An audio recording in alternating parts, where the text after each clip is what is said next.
Bonjour, bonsoir, j'espère que vous allez bien. Noël, des cadeaux, yeah, la fête, tout, c'est ça qui est ça. Ben oui, ben sinon, vidéo que je suis juste en audio, mais si jamais vous ennuyez de me voir, là, je vais faire défiler mes meilleures photos tout le long de la vidéo, vous allez être écœurés de me voir.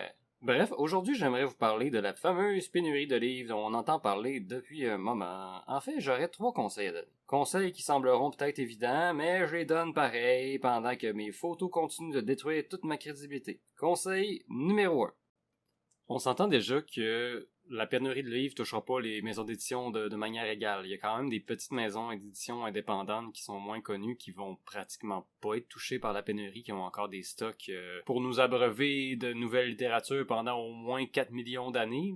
Je pense que la pénurie, c'est un beau moment pour faire un cadeau à ces petites maisons d'édition-là qui en arrachent très souvent parce qu'ils n'ont pas le budget marketing des plus grandes maisons. Donc, autant au niveau des librairies, si vous manquez de livres, ben juste recontacter ces petites maisons d'édition-là. Je suis pas mal sûr qu'ils vont pouvoir vous rassasier de stock abondamment. Et surtout, en tant que lecteur et lectrice, s'il vous plaît, achetons des livres un peu moins connus. Ça va faire du bien, ça va libérer du stock parce qu'il y a des petites maisons d'édition qui sont souvent même des organismes à but non lucratif qui pourraient être rentables, pourraient bien fonctionner, qui font un travail d'une excellente qualité, mais sont tellement ignorés par les médias que souvent, il y a des pièces entières de vieux romans. Ils sont encore comme neufs, là. C'est juste qu'ils ont 4-5 ans, puis ils intéressent plus personne, mais ils sont encore excellents. Ce que j'ai déjà fait personnellement, c'est écrire à une petite maison d'édition qui était proche de chez nous, puis leur demander juste, ben faites-moi une boîte de livres mystères, puis ça va être ça. Tu sais, ce que vous êtes pas capable de vendre, ce que vous considérez quand même très très bon, ben faites-moi une boîte mystère avec ça, puis faites-moi un prix, je vais aller chercher ça, puis merci beaucoup. Souvent, ils peuvent l'envoyer par la poste, la boîte mystère, il n'y a aucun problème là-dessus. Ils sont tellement contents de vider leur stock que honnêtement, là, ça vaut la peine d'écrire aux petites maisons d'édition. Puis, hey, est-ce que vous avez des stocks? Juste ça fonctionne tellement en plus, les boîtes mystères. Là. C'est tellement le fun de recevoir un paquet, puis d'avoir plein de surprises dedans, découvrir des nouvelles affaires qu'on n'aurait jamais pensé découvrir.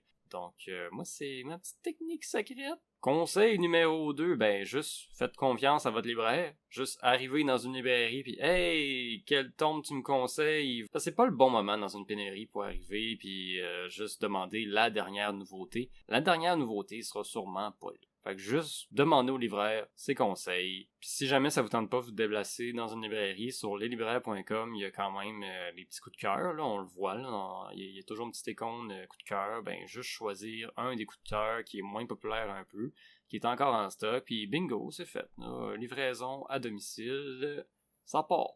Conseil numéro 3, l'exploration. Juste explorons partout dans les boutiques de livres usagés, dans les librairies qu'on connaît moins, sur des sites web qu'on n'est pas habitué. On connaît justement beaucoup les libraires ou Amazon. Mais il y a beaucoup d'autres boutiques en ligne comme Planète Rebelle qui sont moins connues ou n'importe quel site web de petite maison d'édition. Souvent, on peut acheter directement là-dessus. Pour ce qui est des livres usagés, il y en a tellement qui sont encore comme neufs là-dessus. Tu sais, c'est pour faire un cadeau, là, entre vous et moi. Là. Achetez donc un livre usagé qui a encore l'air neuf. La personne s'en rendra jamais compte. Puis de toute façon, il y a 99% de chances qu'elle lise jamais le livre. Ça arrivera pas. À moins de tomber sur des cas d'exception rares de des gens qui lisent pour vrai. Cette espèce rare qu'il faut préserver, ces gens-là, donnez-leur 1000 livres à Noël, gâtez-les, faites quelque chose, il faut alimenter leur passion pour la lecture, parce qu'il y en a plus beaucoup, hein. D'habitude, je suis très pessimiste, je m'excuse, je me suis égaré, je vais mettre ma pire photo maintenant pour me faire pardonner. En résumé, la pénurie de livres ou de papier, c'est juste une belle occasion pour nous faire découvrir de la littérature moins connue, au lieu d'acheter le livre de recettes d'Harry Potter qui vient juste de sortir, qui a l'air excellent, il a l'air excellent. Mais on peut acheter autre chose, s'il vous plaît? Merci. Sur ça, moi je retourne louer des livres à la bibliothèque parce que Noël, c'est pas une raison pour se faire mal au portefeuille.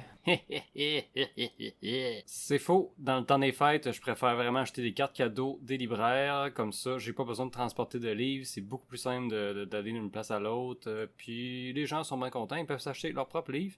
Et ils vont pouvoir s'acheter leurs propres livres après la pénurie. Donc, tu sais, c'est quand même bien une carte cadeau présentement. Là. C'est un petit conseil numéro 4 donné à la fin comme ça. Salut! Joyeux temps des fêtes! Yeah!